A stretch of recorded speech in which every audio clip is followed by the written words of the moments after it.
نعم. أنت قرأت يا شيخ كتاب الغربة والغرباء للشيخ سلمان العودة؟ قرأت منه.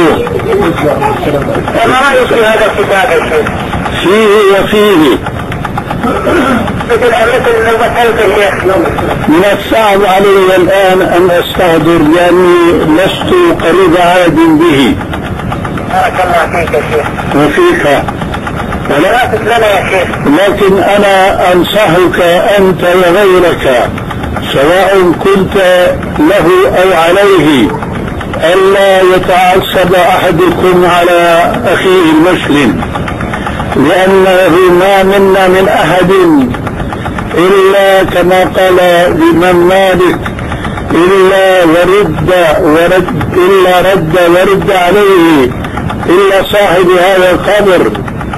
ولذلك فارفعوا من قلوبكم العداوة والبغضاء ولا تدابروا وكونوا عباد الله إخوانا كما أمركم الله. فلا تكن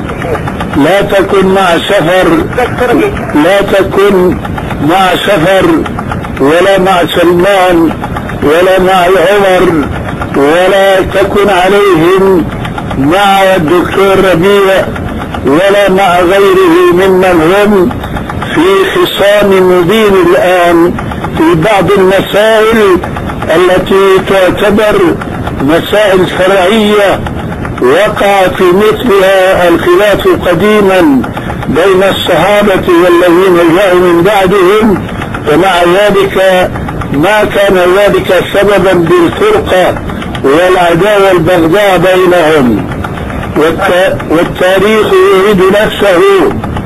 فننصحكم أن تولوا كما كنتم من قبل إخوانا على سرر متقابلين.